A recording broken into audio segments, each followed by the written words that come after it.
Hi, my name is Pastor Hal York, and welcome to Truth in the Trenches. Today we're going to be in Proverbs chapter 17, verse 19.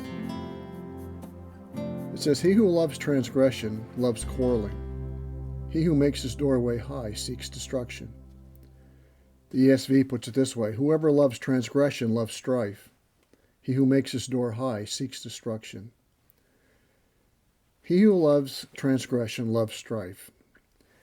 There's not many people that I know who love strife. As a matter of fact, I can't think of anyone I know who loves strife. Generally speaking, people hate strife. They hate fighting, they hate violence, they hate war. They hate it when people get hurt, be it physically or verbally.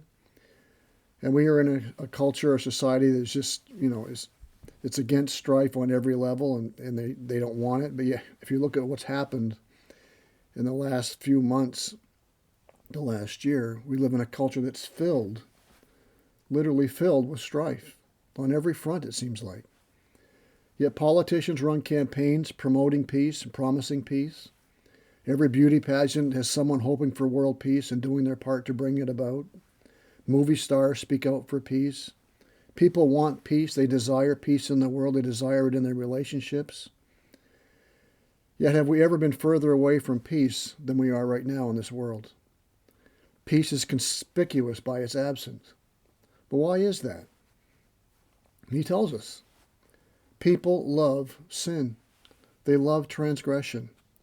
And the bottom line is this: if you love sin, you had better learn to love strife, because you can't have one without the other.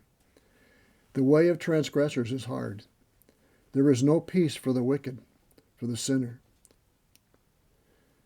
Strife started the moment sin entered the world. The blame shifting in Genesis 3, the woman you gave me, the devil made me do it, from that to outright murder in chapter 4. If you love sin, you had better learn to love strife, because you can't have one without the other. We are at enmity or at war with God because of sin. We are born in sin. We are born sinners. We're born loving sin. And therefore we are born to strife. As the sparks fly upward, I think Job says. Proverbs 10:12 said, "Hatred stirs up strife, but love covers all transgressions." Proverbs 15:18, "A hot-tempered man stirs up strife, but the slow to anger quiets a dispute." Proverbs 16:28, "A perverse man spreads strife. A whisper separates close friends." Obviously, pride and arrogance are one of the major contributors to strife in our culture. They are basically the core of sin. But listen to how Paul describes what we would consider to be a jump in the right direction for peace in our culture. We hear it promoted all over the place.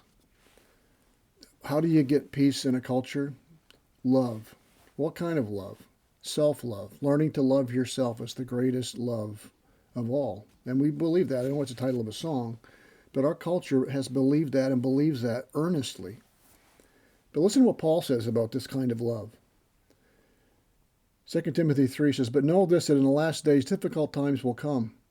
For men will be lovers of self, lovers of money, boastful, arrogant, blasphemers, disobedient to parents, ungrateful, unholy, unloving, irreconcilable, malicious gossips, without self-control, without gentleness, without love for good, treacherous, reckless, conceited, lovers of pleasure rather than lovers of God, holding to a form of godliness but having denied its power.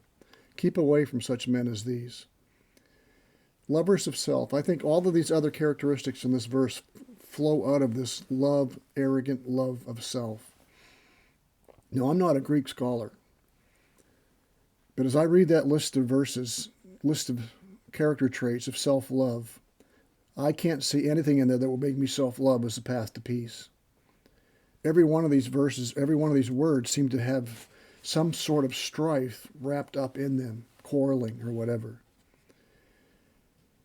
If you love sin, you better learn to love strife, because you can't have one without the other. And self-love is not the path to peace. But yet our culture keeps promoting it, and we keep buying it as a church, as a people. The way of peace the sinner does not know. They cannot figure it out. They haven't been able to figure it out since the Garden of Eden, and they still can't figure it out. And all you have to do is read the paper, listen to the news, and you know mankind has not figured out the way for peace. So that's not really breaking news. That's been the news ever since man fell into sin. The answer is not self-love. The answer is not try harder. The answer is not found in some book that man has published. The answer is in a person, Jesus Christ, who has made peace between God and man through his death on the cross. And coming to faith in Jesus Christ and his death on the cross for our sins, being cleansed from our sin and clothed with his righteousness is the beginning of peace in our life with God. And that's where it all has to begin. It's the beginning of our peace with others in relationship to them as well. We must confess our sins, as 1 John says. We must live by the power of the Spirit of God who lives within us. And as much as lies within us, we must seek to pursue peace with all men. And it comes through the righteousness of Christ being lived out through us. If there's strife in your life, look, examine your life. Ask God to examine your heart and see if there's something in you that's causing the strife. Some of our strife we experience in life is because of other people's sins, but not all of it. Some of it can be the way we respond to their accusations, to respond to the way we've been treated. We can respond in ways that are sinful instead of ways that may lead to peace. And so we need to own up for the part we play in the strife in our relationships. There may be sin in my life, sin in my heart, sin in my attitude, my arrogance, my pride, my unforgiving spirit, whatever. And deal with it. As much as lies within us, we need to pursue peace.